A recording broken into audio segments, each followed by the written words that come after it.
Mic check.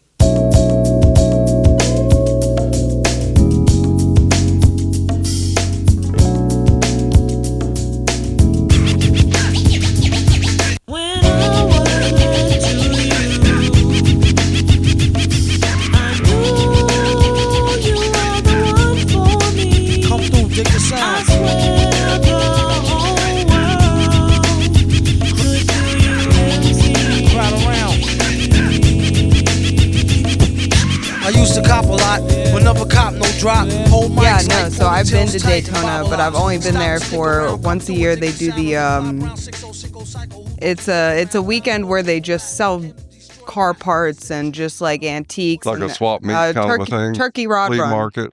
Yeah, Turkey Rod Run is what it's called. Yeah, it's a good time. Yeah, but I've never been there for a race. So how was that? Was it like? Well, now I have never been there for a NASCAR race or a paid kind of series. This was a Champ Car Series race, which is amateur endurance. Yeah. And they raced 2 days, Saturday, practice day on Friday, race day Saturday, race day Sunday. They race basically 8 hours with 4 drivers. Driver can only drive 2 hours for a stint. So you have to change drivers and fuel the car and whatever else you need to do to it. So you run 2 days and then it's classed. So there's an overall and then the winner in each class. So yeah, it was real fun. It was good. Weather And you was real stayed good. for the whole thing? Oh yeah, I was there the whole time. Rick Yeah. and I went down. My buddy Rick was the guy that did the arrive and drive. And we stayed, the whole weekend, of course. Yeah. Went down on Thursday or Friday and hung out with Bill, did the practice day, and then did the races on Saturday and Sunday. Yeah, that's cool. That's a cool experience to get to, like being in the back end and everything and seeing all the work that goes, because a lot of people don't see the work that goes behind just getting those cars on the pavement. Well, and Champ Car is not a spectator series. It's a hands-on series, if you will. So anybody that's there, well, I mean, sometimes friends and people like that are there, but it's not open to like an audience, to a true spectator crowd.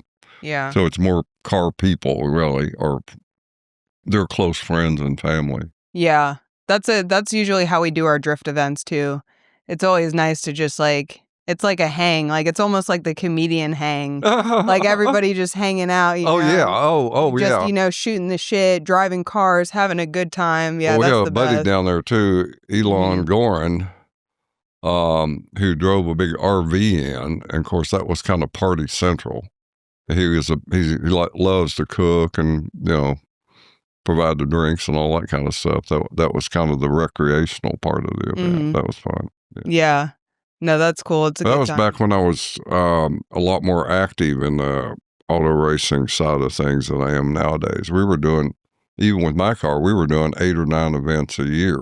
Yeah. Traveling all over the country, and then I would go sometimes if friends needed help or whatever, or they were doing an arrive and drive. I'd just go to hang out or help out or whatever it was, Yeah, and would you tow your team? So you had a whole team that traveled together, so you guys would all tow everything together? Or? Well, yeah, if we were going to do an event together as a team event, I have a trailer, so yeah, we'd either fly up or put somebody in the tow vehicle, take the car to the track, and then we'd all meet up at the track. Like if we went to Laguna Seca or Watkins or something like that, a long haul. People would generally fly, and then somebody, maybe 1 or 2 people, would take the truck out. Yeah, so me and my husband, we've been wanting to travel with our drift cars, like across country, because there's so many great tracks out there, and we were thinking it's almost probably easier just to hire somebody to tow our cars and then just fly out there, have a good time, not have to worry about the long haul. Well, the other aspect of it is, especially with gas prices the way they are, pulling a trailer across the country is not an inexpensive proposition. No, not at all. Yeah. Yeah. So we're fortunate. We've got a couple of guys that they just like to drive, and they don't mind that 2 to 3 day haul to California and back, if we happen to do a California event. Yeah, some people enjoy it. Some people enjoy the drive. Yeah, the guy that does it most for us, his name is Joe Gersh. He's an airline pilot of all things for United. And I guess he's so accustomed to just sitting in an airplane and letting it fly him somewhere. He gets in a car, it's kind of the same way. Yeah. You know, he just like puts it on, or a truck, he puts it on autopilot, I guess, and you know, he's eventually there. He could probably do it in his sleep. He's Probably. like, this is way easier than flying. Probably something like that. Yeah. So. Yeah. So, do you guys mostly do events in Florida then now? Is that what you're doing? So, we have this track that's in Orlando, or almost Orlando. It's called Orlando Speed World. And they let you rent out the track, which is way better because they have drift events. But the drift events are, they're so well known that there's so many drivers that you don't get a lot of track time. So we rent the track out, and we get like 4 or 5 of us that are like friends, and we get together, we go out and drift. And they got a small skid pad, just a big square pavement, and then they've got a figure 8, which is more like you could go like more 70 miles an hour instead of 30. Have you ever been up to Atlanta Motorsports Park? No.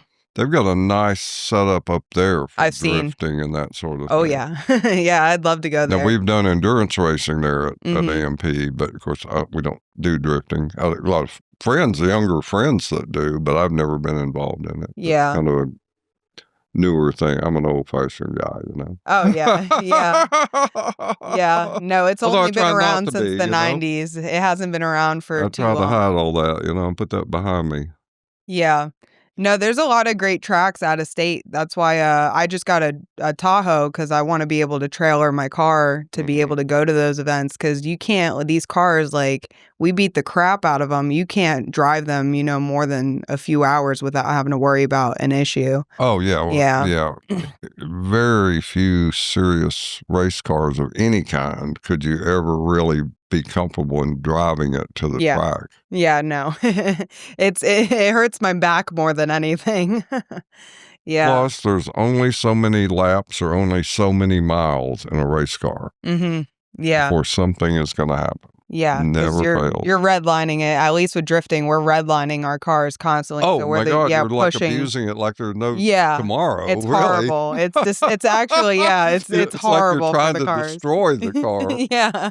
No, really, it is. It's almost a passion for destroying cars. Controlled demolition derby almost. It is. Except you're trying not to hit anybody. Yeah. Monster trucking without the monster trucks. Without the monster truck, something like that. Yeah, no.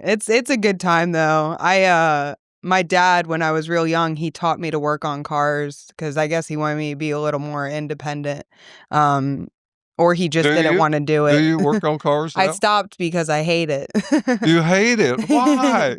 It's so much work and it's dirty, and my husband does it, so I can just let him do it. Well, I started when I was in high school, and I would not have had a car otherwise. My family was not particularly wealthy at all, and I made some money. I worked in a TV repair shop. And I made enough money to go buy a way back row car at a dealer, It was like a Jacob's coat of many colors. It had like a white fender and a black fender, and it was really in bad shape. I paid $100 for that car, the 1954 Ford.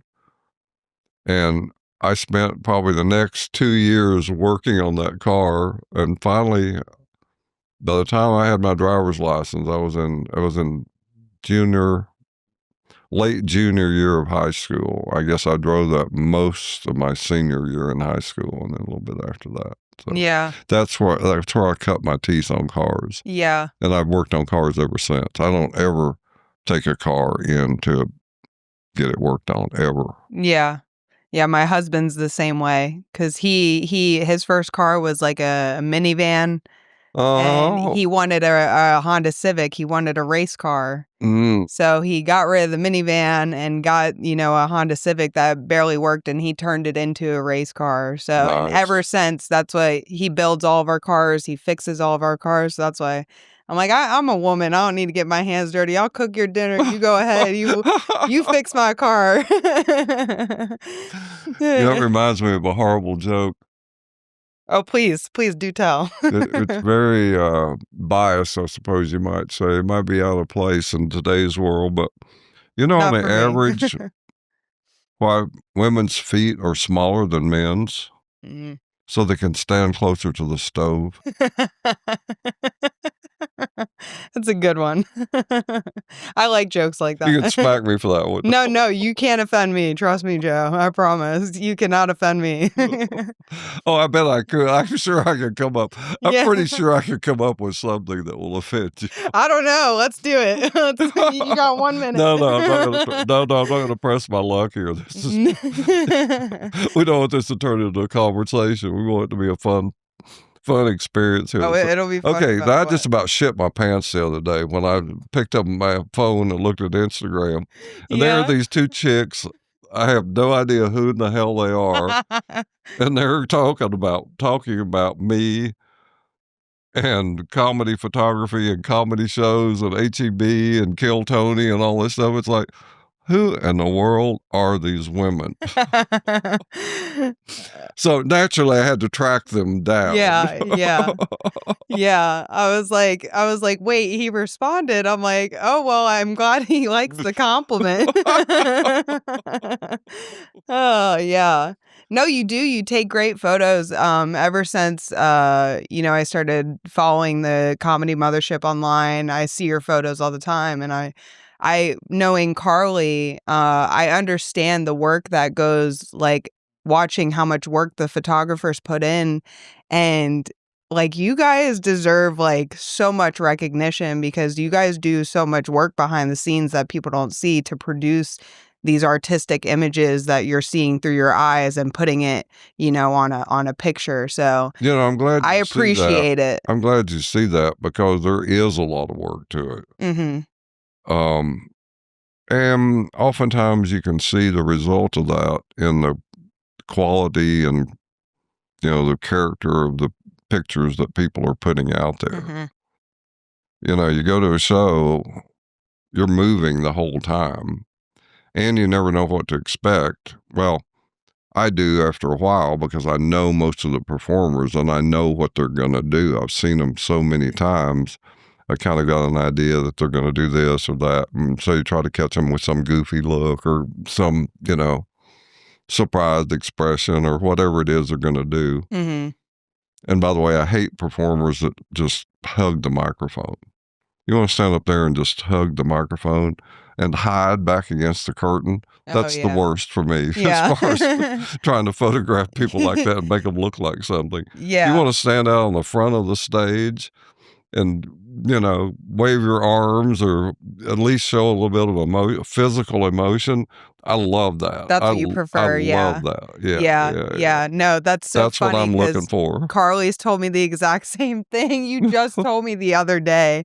She was talking about how like some people are just so hard to photograph because they're like stones on stage. Yeah, I know. It's like take a picture of a still life. It's like, okay, give me a pile of apples here, Then you try to make it look exciting. Yeah. Oh, try to make a pile of apples look exciting. No, I'm not Picasso, so I can't do that. I don't even know if Picasso could do that. It's difficult to make apples exciting. But, you go to a show, like, okay, I'll do a Mothership show, series of shows.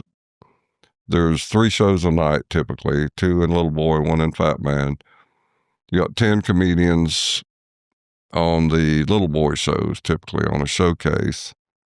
That's almost 2 hours, typically. So you got at least 10 people you're going to take pictures of.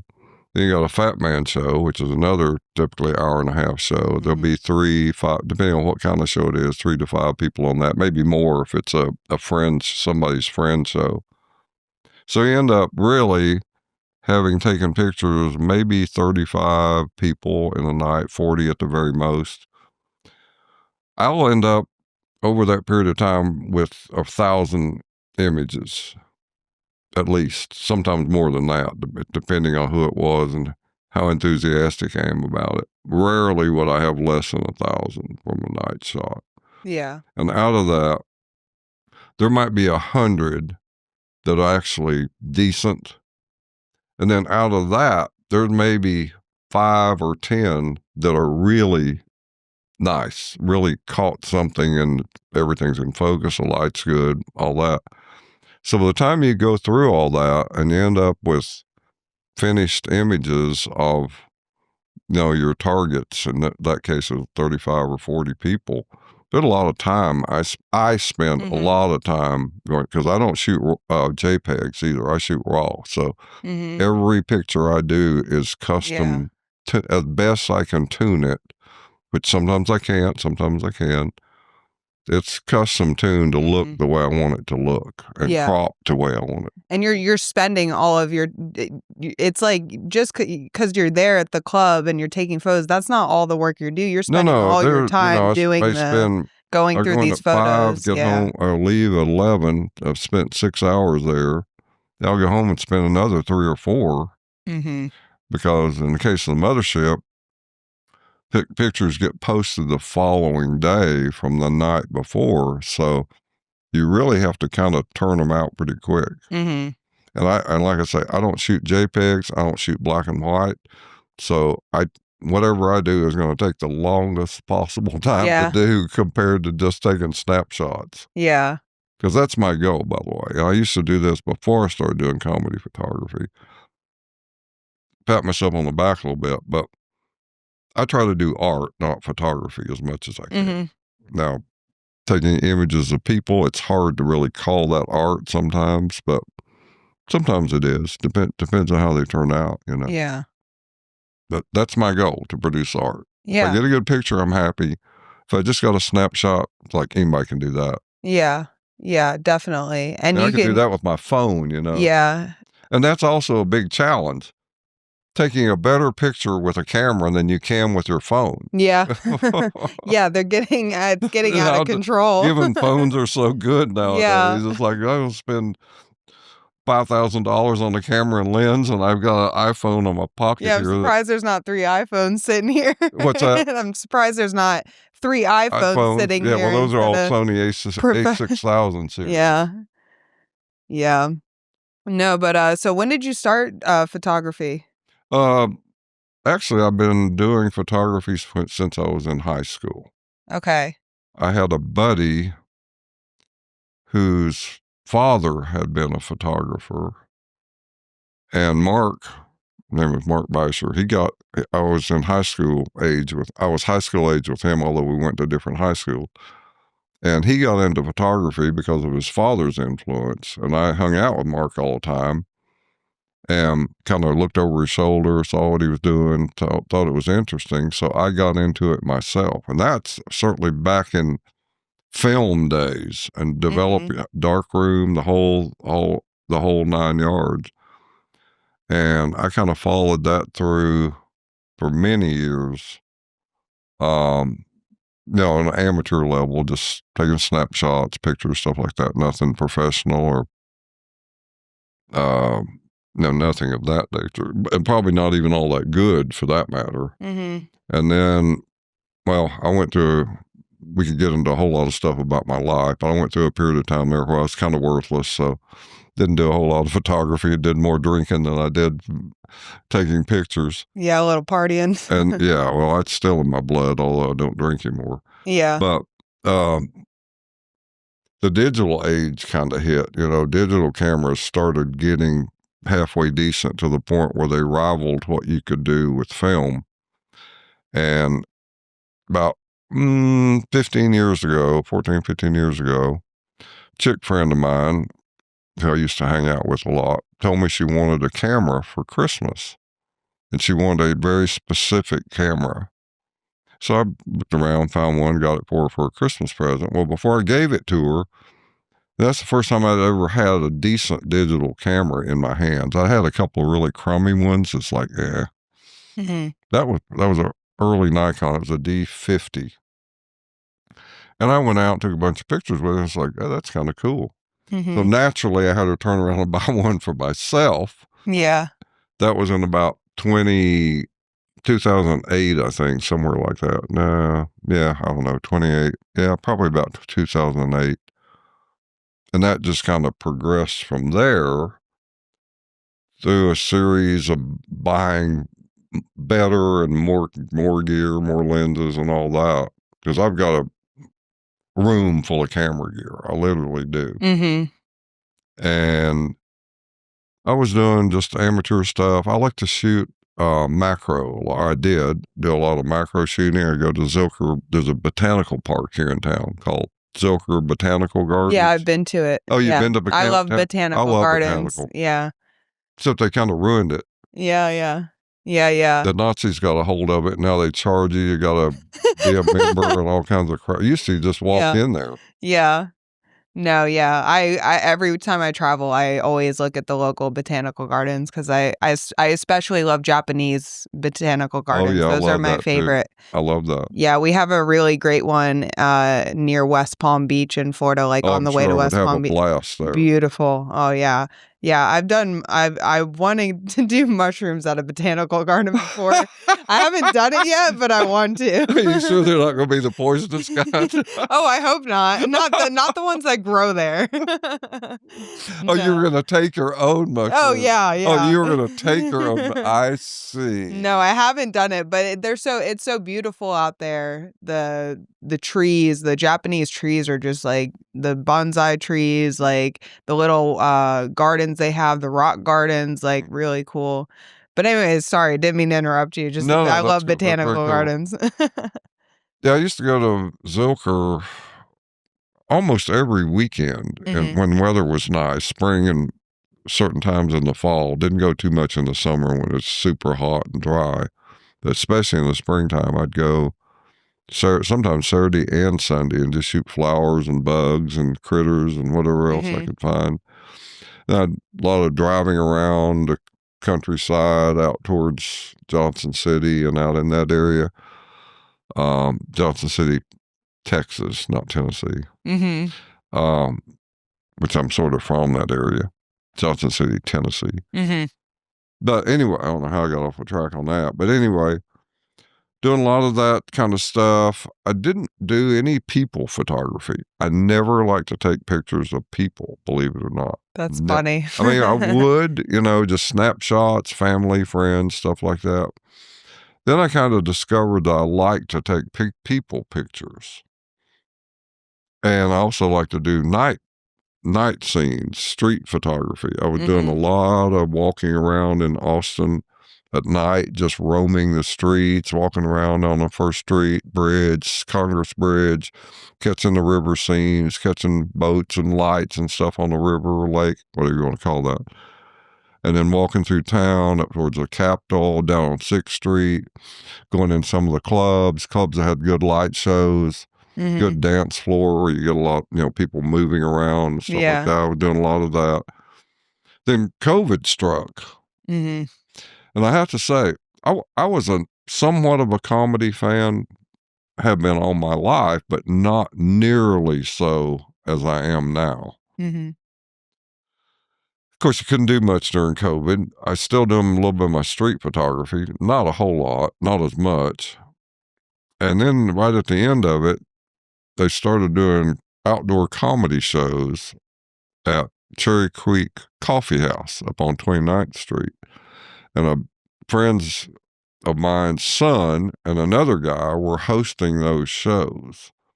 Probably never heard of them, but Emilio Babo, you ever heard of him? Hunter Duncan, you may have heard of Hunter because he's still very active in the comedy world. Yeah. Emilio's kind of dropped out of it. He's gotten into some other things. But they were doing their shows up there during the week. And my buddy Trice and I, having nothing else to do during COVID, we would go to those shows. And I started taking my camera along. And I started taking some pictures at those shows. Well, I was sending the pictures to the comedians. Well, they liked it. And that just kind of snowballed. And then, as you all know, I'm sure, a lot of the comedy world moved from LA and New York to Austin about the tail end of COVID because the lockdown ended here much sooner than it did in New York City and Los Angeles. So big influx of people. They opened a creek and cave. Of course, Joe Rogan had come here. Ron White had come here. Then Tony Hinchcliffe, Red Band. Mm-hmm. A lot of other followers had come on about that time. And that's when the comedy scene started to blossom here in Austin. That was towards the end of 2020. Mm-hmm. And in early 2021. Then Vulcan Gas Company started doing comedy shows. And I got tied in with the promoter there. Brandon Lewin was the promoter and Booker for Big Laugh Comedy. They've since moved to the Dallas area, but he was promoting shows there. I got hooked in with him, started shooting in Vulcan, and that was really the real connection that I just happened to be, quite honestly, at the right place at the right time. Mm-hmm. Because there was nobody here in town really doing a lot of show photography, comedy photography, especially because there wasn't much comedy.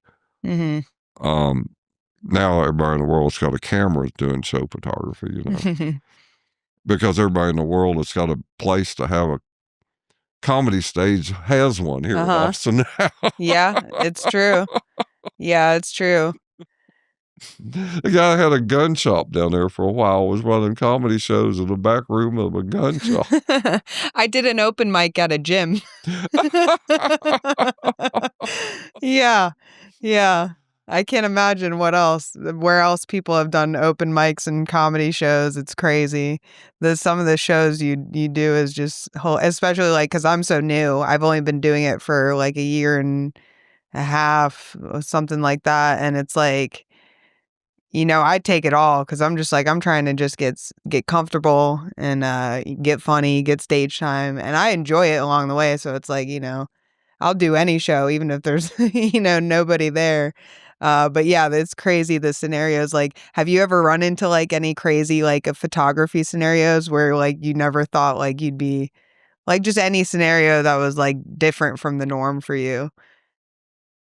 Different from the norm. I can think of a lot of cases that's different from the norm, but Mhm. what would you have in mind I don't know, specifically? just like so like you do like comedy photography, you've done the botanical garden, like what else have you done that's like different from the normal? Like have you ever done a job that's been outside of what you normally do? I mean, as far as just to make me happy, not professionally, Yeah. done a certain amount of astrophotography, like when the had that comet that came through about 5 years ago, something like Mhm. that. I went way out west of Austin to get out of the light pollution to take pictures of that whatever that comet was at the time, and they're really good pictures. I thought they were. Yeah. That surprised me. I don't know if that's quite the kind of question you're Yeah, asking. no, just in general question. No, cuz Now, the way I was going to answer your question to begin with is finding myself in a position taking pictures that I never dreamed that I would ever be in. Mhm. Taking pictures at Madison Square Garden. Yeah. Hey, I'm a country boy. I'm a Mhm. hillbilly from Yeah. Tennessee. Yeah. Grew up poor. Happen to be a little more fortunate at that now.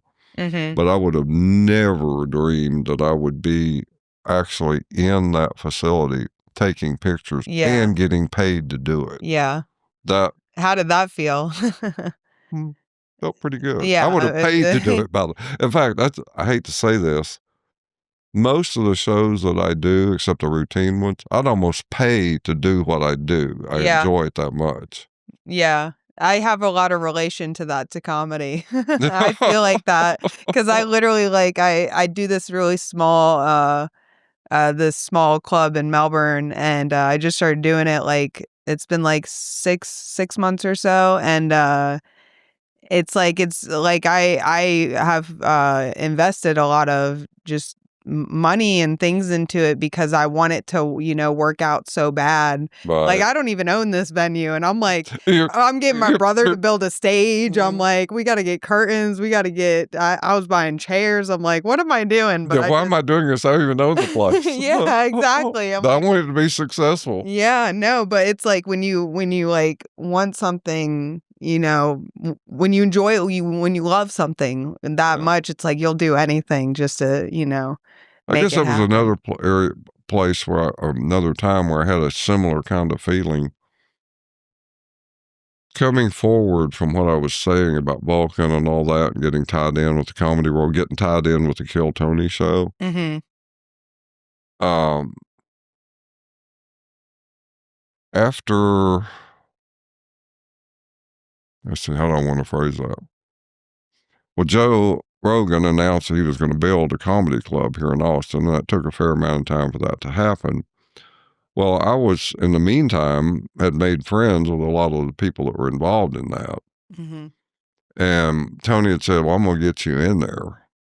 And so I actually got hired. I was the first photographer to get hired at the Mothership.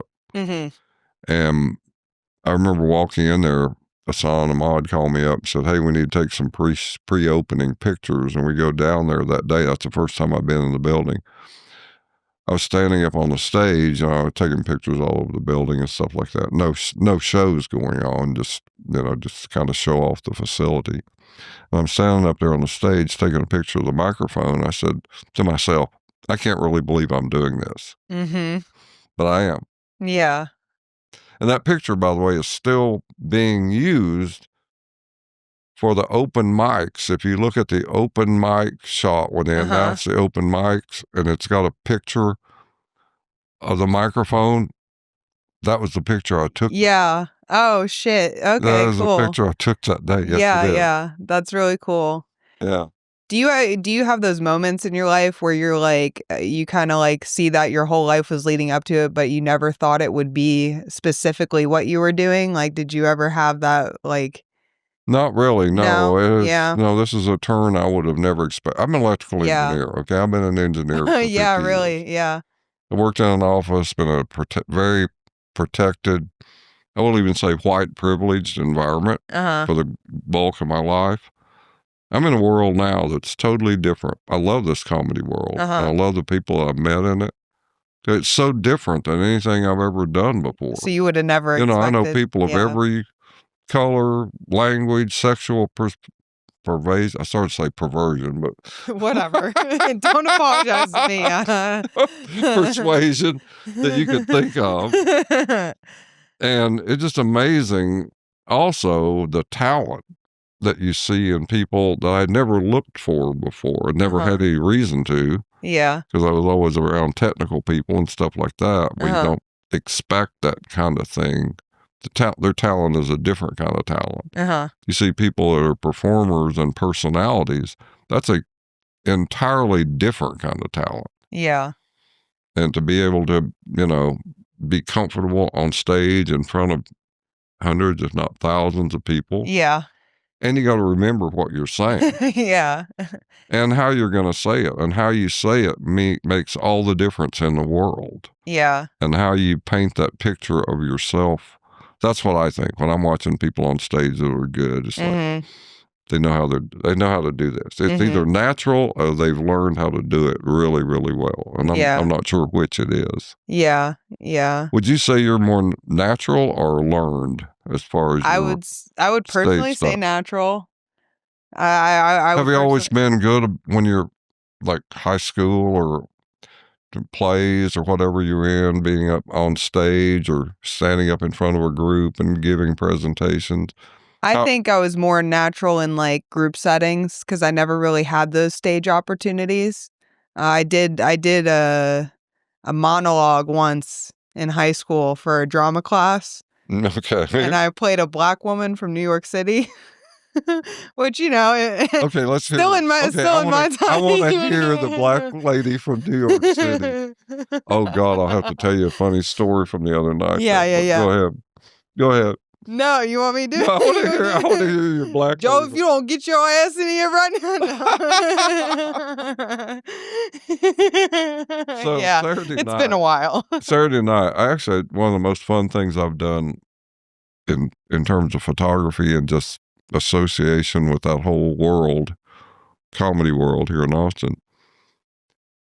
During South by Southwest last Saturday night, the guys from the Stand Comedy Club in New York City are throwing a big party.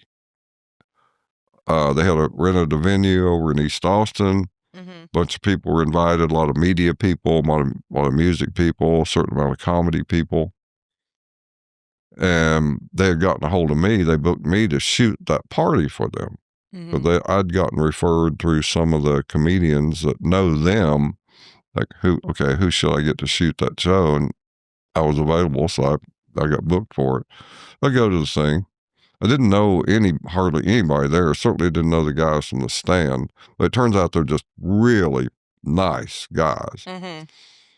And one of the guys' name is Paul Ataya. He's one of the co-owners. Mm-hmm. Now, Paul looks like he walked off the Godfather movie set. Really? I told him that. We got along famously. Yeah. So I heard him talking. Didn't really even know who he was. He was standing there. They brought in a food truck from Creek and Cave to cater Joe DeRosa sandwiches. And so Paul was trying to get the food truck parked. They had a little narrow alleyway in this great big truck, and a guy that had no idea how to back up in a big truck was trying to back. So Paul was out there, do this, do that. He was directing and everything. Well, I'm listening to this voice, and it's like, I'm going to make something funny out of this. I walked to him and I said, "You're not from New York City by any chance?" He looked at me in the face and just laughed out loud. He's the perfect canned New York City Italian person accent that you would expect. Yeah. It's like my dad is like that. Like right out of a movie set. Yeah. Then the next night I asked him if he was Polish. Well, his last name is Italia. My husband's Polish. Yeah. Yeah, that's funny. That's hilarious. Oh, that was a great party, though. They had 2 DJs. They had a mariachi band. Yeah. They had a live band. They had Joe DeRosa's catered sandwiches, open bar. 300-400 people probably came through there. Yeah. That was very difficult photography, by the way, because it was either flash or available light, and there wasn't much light. Yeah. And that's really challenging if you're trying to do that, as you probably well know. Yeah, Carly hadn't said a thing. She's told me before. Yeah. No, I'm not going to cut any of it. You can, you're totally good.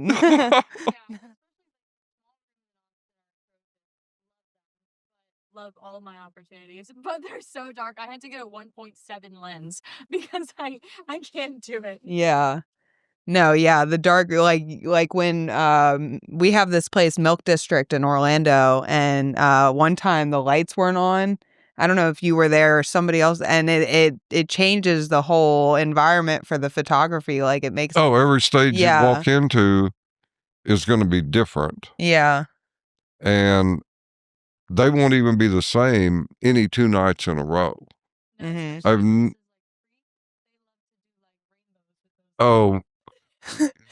Yeah, if we're going to get into the details of the stages, Carly will know what I'm talking about. I hope we're not boring people with that, but multicolored stages are impossible to shoot other than to just give it your best shot, because you'll never get the skin tones right. I got a blue cheek here and a pink cheek there. Yeah. It's not possible to get that. Well, you might, but he'd spend a lot of time doing it. Like whatever, like if your forehead is blue, I have to just highlight your forehead, but I have to do that on 30 frames. Yeah. Individually, because I shoot raw. I don't shoot. Yeah, it would take you forever to doctor up the images when they're like that. Yeah.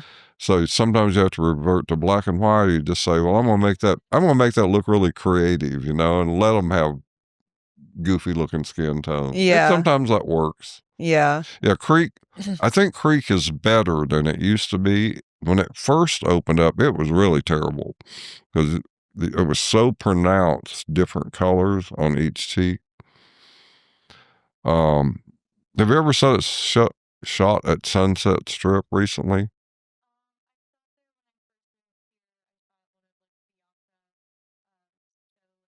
Oh, Bianca's Pareto show? Yeah. Yeah, Bianca was one of the first ones here, too. I used to shoot her shows when she was doing open mics up on the top floor of the Hilton. She was doing those right after COVID for a while. Yeah. I Yeah. even saw Casey Rocket there, the very first performance he ever did. I think it was the very first one here now. He's still living in a car.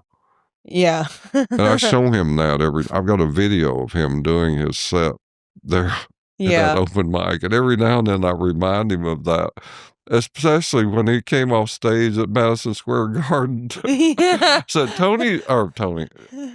Casey, do you remember when you did that back in 2020 or 2021? And here you are in front of 17,000 people at Madison Square Garden. And you just did a fantastic set. Wow, yeah. Yeah, it's a good reminder, right? Yeah, it's a Like, good where you this were is and where where you you are were and now. where you are now, yeah. Yeah. Yeah, no, Anyway, back to definitely. the stage. Sunset, to me, the stage that I've shot, it has the best stage for a photographer, not necessarily for a comedian, but for a photographer, because it's got scenery on the stage, so you can move yourself around, get some kind of an image, capture Yeah. where you got some of the background, you got your performer, you got some decent lighting. The lighting is really good. It's very good color light. You can get some really good pictures on that stage. That's the best one I know. Creek is one of the hardest. I think it's better now than it used to be. Creek is one of the hardest. How about the ballroom up there on campus? You ever shot up there? Mm-mm. It's not too bad. It's really yellow light.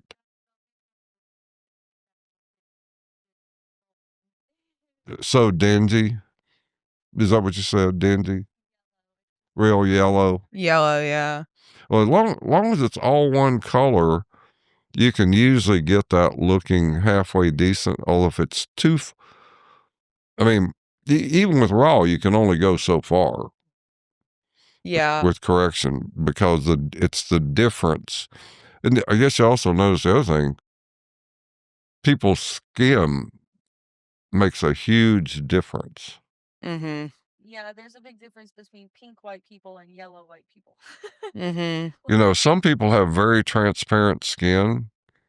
And so what you get is the light is actually reflected off their blood vessels, not off their skin. And so their face always wants to be red or maybe mottly because it's not reflecting off the face that you're seeing. It's reflecting off of what's underneath their face. Mm. Now, some light colored people are like that. Some are not. I can't tell you what the difference is, but I will say this. I'm a bigot. The darker the skin color, the more I'm going to love you. Yeah. She said the exact same thing. That is so funny. That is hilarious. It's true. No, I say that all the time. I make no bones about it.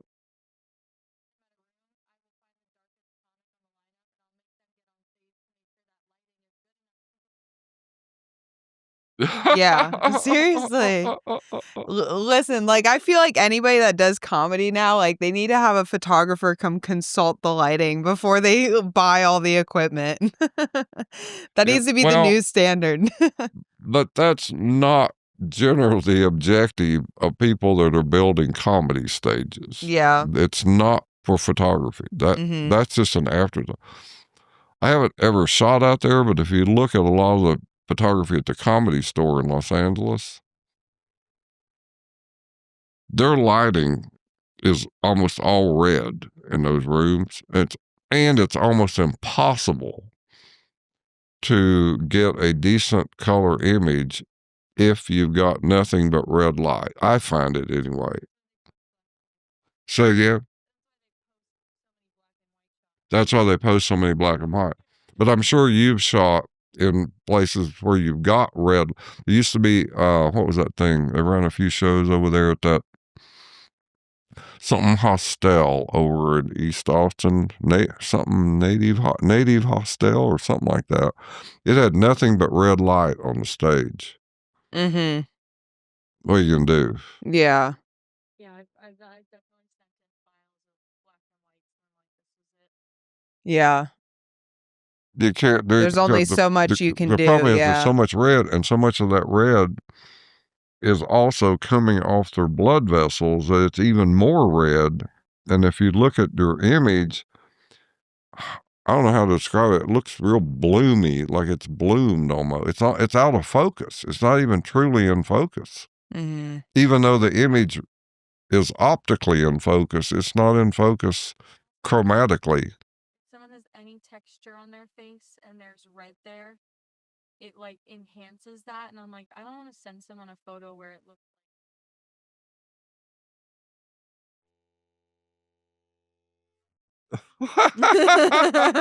Oh, that's another thing. You got Yeah. to be careful with women's pictures. Oh, yeah. Oh my God, I have to tell this story. Yeah, yeah, And she won't mind. Liz Splat. yeah. Y'all know Liz Splat? I love Liz Splat. She and I get along famously. I see her all the time. Well, anyway, I had taken some pictures of her one night and they got posted and she didn't like the picture. She was moaning and groaning. And I just popped this out accidentally, but I said, Liz, I can't make a silk purse out of a sow's ear. Jesus, Joe.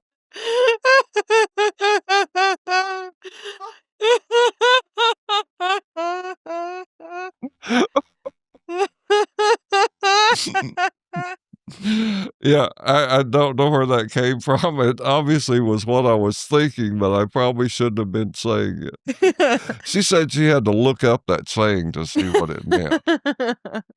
Did you have to type Tennessee after? I mean, you can kind of figure it out, but Yeah. that's one of those funny. historical sayings that maybe people nowadays don't relate to. Yeah, it's always changing. I Yeah. mean, I'm sure you see the words that kids are saying nowadays. I'm almost 30 and I can't keep up with the words that the kids are saying nowadays. I don't understand. Well, so much of, the vocabulary that I have heard in years gone by, say when I was in high school or something like that, sayings that were common then, they don't even know what that means. People, younger generation, Gen Z people don't even know what that means sometimes. Yeah, because it changes so quick. Yeah.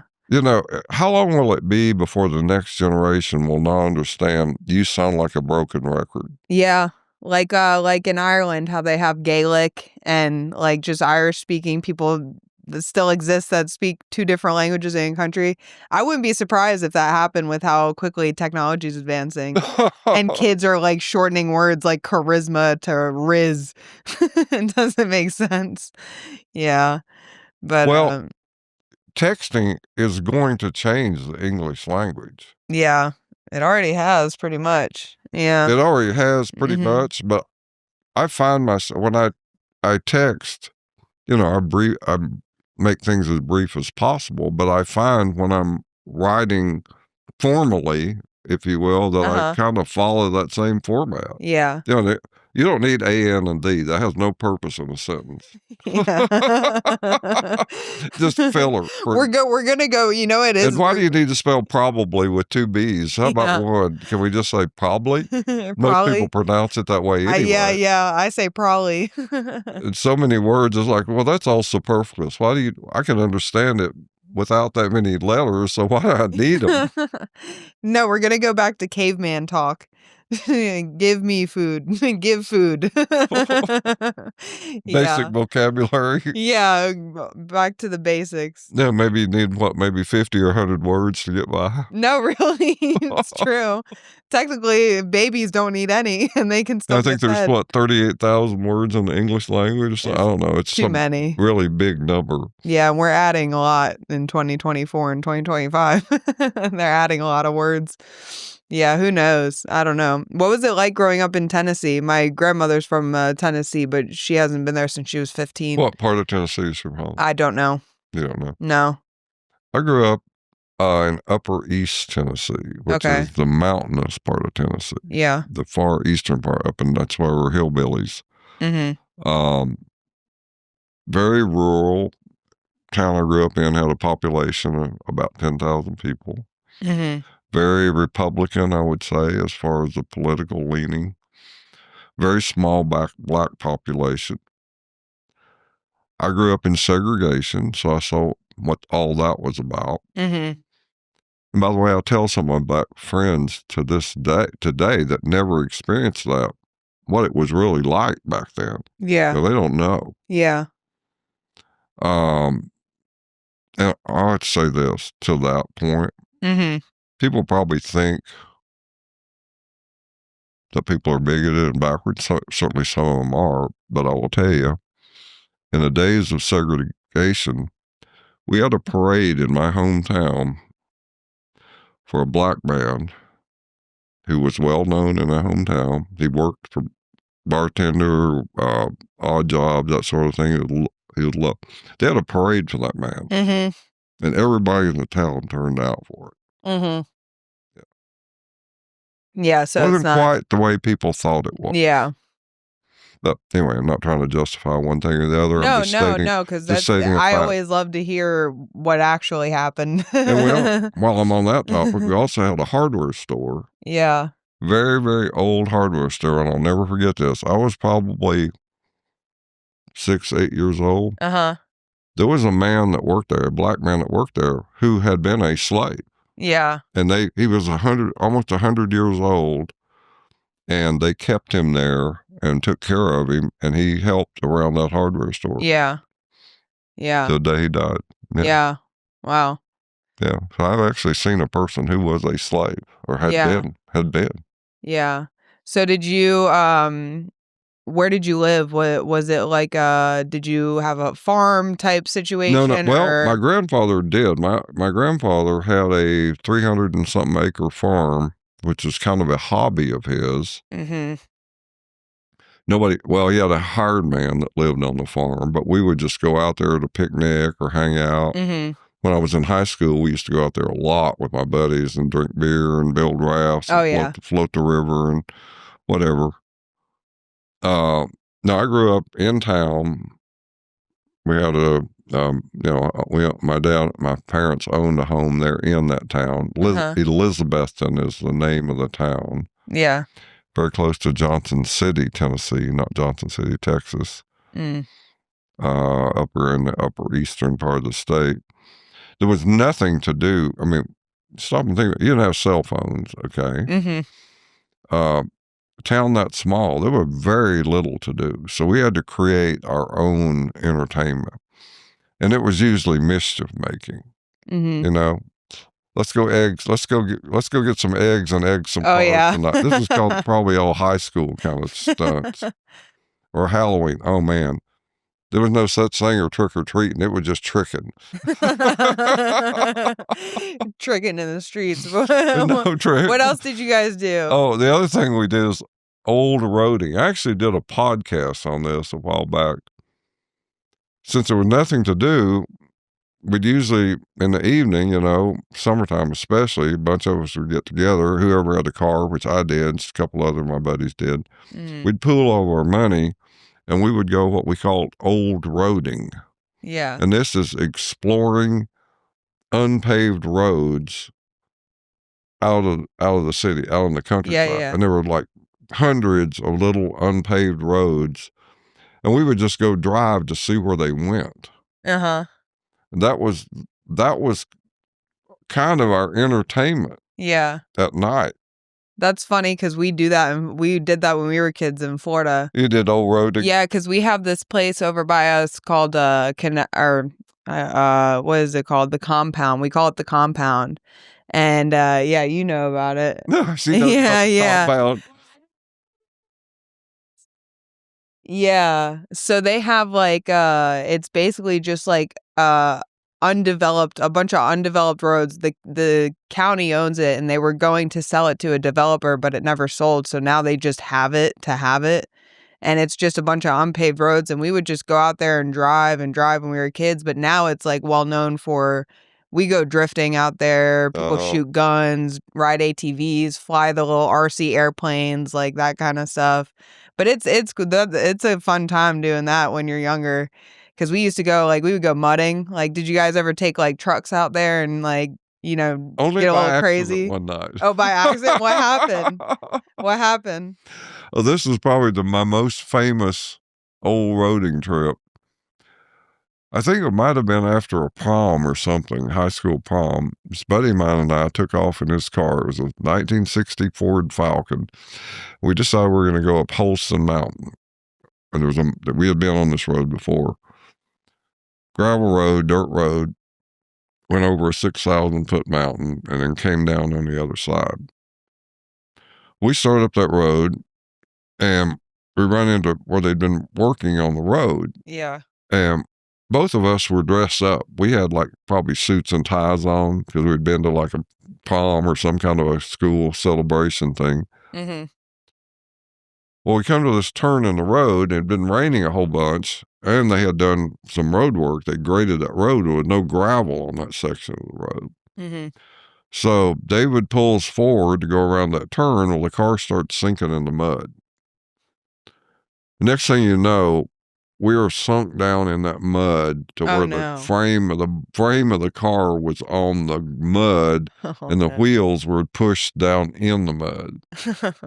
So we get out of the car, take off our shoes, roll over our pants, go to the trunk of the car, and we're trying to figure out, well, maybe we can jack it up. Well, we pull the jack, pull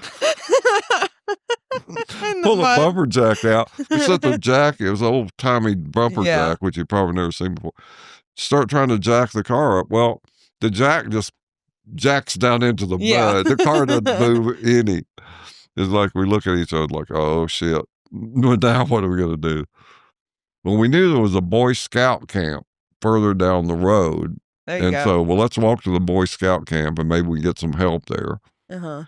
We start walking out towards the Boy Scout camp, and we've taken our clothes off. We just have our underwear on because we're not wanting to mess our clothes completely up. We're barefoot walking through the mud. Well, all of a sudden, we start hearing dogs off in the wood. This is a really wooded, mountainous area. Yeah. Well, there was a pack of wild dogs out in the woods. Yeah. Pitch dark, moonless night. David and I are walking along there, and we got these dogs like, woo, woo, all around. It's like we're surrounded by a pack of dogs. It's like, Jesus. It was so dark, you couldn't even look to see if you could find a stick or something to beat them off with. They have to come at us. So we kind of hugged up against each other, and we put our clothes back on so at least we could run if we had to. And we started walking, and we walked, and we walked, and we walked, and we walked, and finally the barking subsided. We walked away from that pack of dogs. Yeah. Finally got to that Boy Scout camp. Well, they were not able to help us. They said, well, we don't have any gas in our car. We'd take you into the nearest town, but we can't do that because we don't have enough gas. Uh-huh. So we start walking to the nearest town. It's 20 miles to the town. This is probably like 1:30, 2 o'clock in the morning. We see satellites passing over our head more than once. Mm-hmm. Same one. Very, very dark night. Yeah. So anyway, we're about halfway, well, maybe not that far, down the road towards Bristol. Well, the headlights come up behind us. Well, it was the boys from the Boy Scout camp. They'd felt sorry for us, and somehow they'd gotten gas, put it in their car, drove up, found us, took us to the bus station in the next town. Oh, that's nice. We rode the bus over to another town where a buddy of ours worked night shift in a hospital, and he had a Jeep. Mm-hmm. And so we had decided, we're going to go find Mark and get him to go help us pull that car out with his Jeep.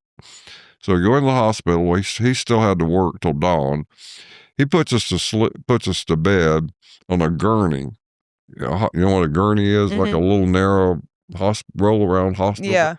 So we got two guys sleeping back to back on that gurney. Was that Brokeback Mountain? No, it was back to back. I'm joking. No, nothing like that. So we get up the next morning. We're driving up there in Mark's Jeep. Yeah. Hook the chains up, pull the Jeep out. Poor old Mark, he's driving his Jeep. It didn't have a top on it. We're in the Falcon behind him being towed. It just starts pouring the rain. Oh, Here we've no. drug this guy out of his, away from work. He's been up all night. We've drug him up on a mountain to pull a car out of the mud, and he's Now it's getting just pouring completely in his Jeep. drowned in Yeah. the pouring rain. I finally got home and I walked in. I had mud head to toe. I literally did. My dad was standing in front of a mirror shaving. He looked over at me and said, "Where have you boys been?" Oh, we got married up on Holston Mountain. That's too funny. Oh, that's a I great could tell you story. stories like that all day long. Oh, yeah, I'm from back in that sure. era. Yeah. Yeah, no, we definitely have to get going. This has been great. I wish I could keep talking to you because I feel like you probably got so much to say. But yeah, no, this is great. Thank you, Joe, thank for you. coming on. I appreciate this, and hopefully I'll see you around. I'll be back here in July. So You'll be back in July. yeah, I come like every 3 and to you're 4 local, months. Carly, right? Mhm. Look, I moved here in October. You moved here this past October, but you were also in Melbourne. And Okay. then for 3 years, I lived by the beach, and I was working at a record store, and In the record store. Mhm. Yeah. Did any of the Florida comics that are here now, did you know any of them in the, like Mhm. Cam, or you knew Cam back then? I was just like the ticket girl, and so Mhm. and I was like, the comics scared me, so I But you are doing comedy now, some, right? Besides your photography, or just photography? No, I'm really just doing photography. That Kill Tony experience was like my 3rd time on stage. Oh, what? Yeah. That was your first time on stage? Third, yeah. Where were the other 2 times? I did an open mic at the record store. Yeah. We do Oh, open mics okay. there. So Mhm. before I left Florida, I said I would do one, and then I booked a show after that. Like it was Yeah, it was the all women show we did. Yeah. So you were on night 1 or night 2 at night 1?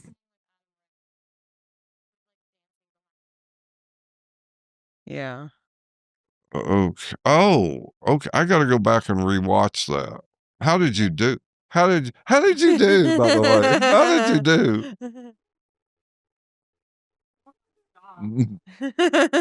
Boot off.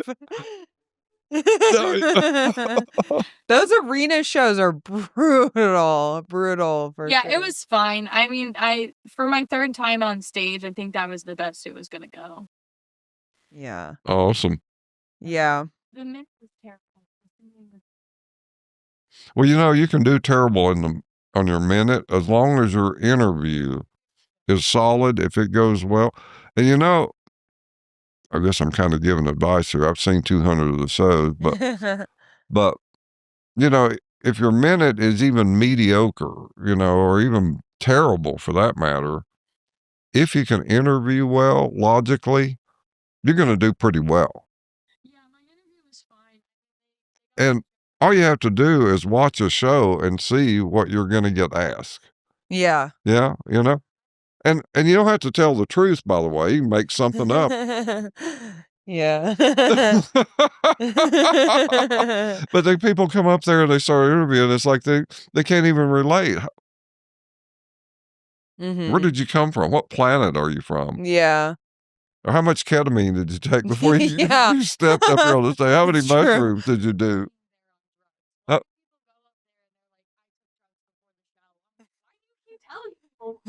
You're really well prepared. I can tell, you're barely conscious. Yeah. All right. Well, I guess we need to wrap it up. Yeah, It's no, been a this lot has of been fun. great. I like this. I like would this love lot. to do it again at some point down the road. But yeah, I appreciate you coming, and it was very nice meeting you and talking to you. Nice meeting both of you. Yeah. I Yeah, really we like can- this. It's fun. And she keep working that back and I'm about to do the shit like back and forward. When she teasing what she got me good.